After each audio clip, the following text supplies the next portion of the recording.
দুপুরে বা রাতে এরকম যদি একটি সবজি হয় তাহলে বোধহয় আর কিছুই লাগে না। এই এক সবজির মধ্যেই আছে কয়েকটি সবজি, আর এই সবজিটা শুধু ভাত নয়, রুটি দিয়েও খেতে পারেন। খুব সহজেই তৈরি করে নিয়েছি সবজিটা। আর এই সবজিটা আমি যেভাবে করলাম, চুলায় একটি পাত্র বসিয়ে দিলাম।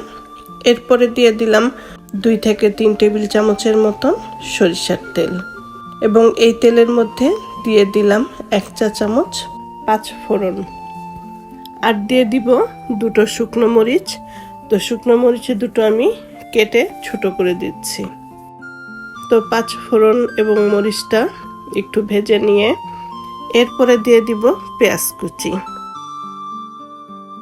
পেঁয়াজ কুচিটা হালকা করে ভেজে নিয়ে এদিকে আমি কয়েকটা রসুন নিয়ে নিলাম, আর রসুনগুলো আমি একটু ছেঁচে নিব। বাটা রসুনের চাইতে ছেঁচে রসুনটা দিলে এই সবজিটার টেস্টটা বেশি ভালো আসে। তো এজন্য আমি 5-6 কোয়া রসুন ছেঁচে নিলাম। তো ছেঁচে নেওয়ার পরে এখন এই রসুনগুলো আমি উঠিয়ে নিব।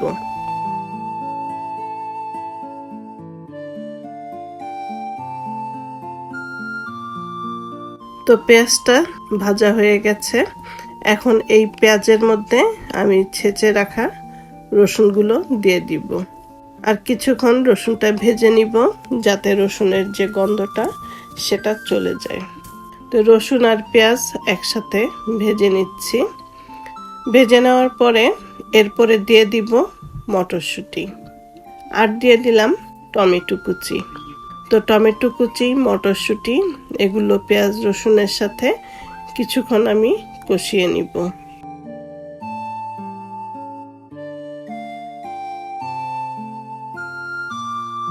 কষিয়ে নেওয়ার পরে এরপরে আমি দিয়ে দিচ্ছি 1/2 চা চামচ হলুদ গুঁড়ো, 1/2 চা চামচ মরিচ গুঁড়ো, আর দিয়ে দিলাম 1/2 চা চামচ ধনে গুঁড়ো, দিয়ে দিব স্বাদ মতন লবণ।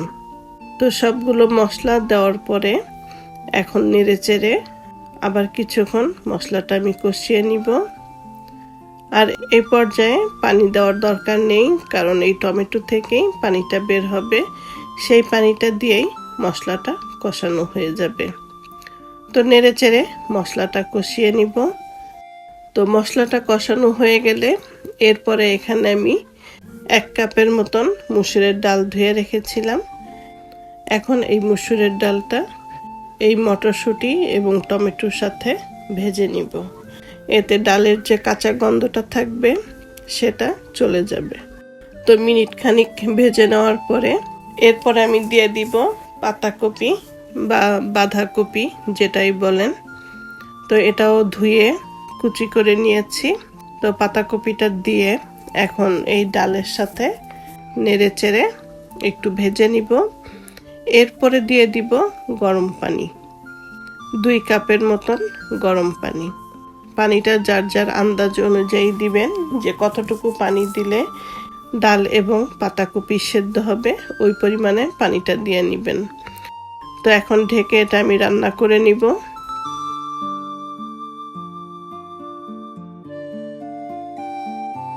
তো এই তো রান্নাটা আমার হয়ে গেছে, পাতাকপিও সেদ্ধ হয়ে গেছে, ডালও সেদ্ধ হয়ে গেছে।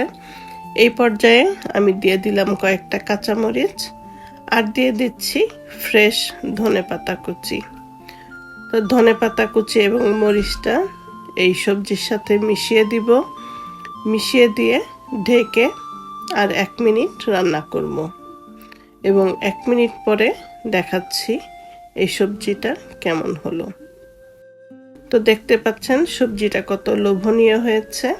আর এরকম একটি সবজি ভাত বা রুটির সাথে কিন্তু বেশ মজা লাগবে। তো আজকের রেসিপিটা যদি ভালো লাগে তাহলে অবশ্যই স্বপ্নকথা প্যারিস চ্যানেলের সাথে থাকবেন। ভালো থাকবেন সবাই। আল্লাহ হাফেজ।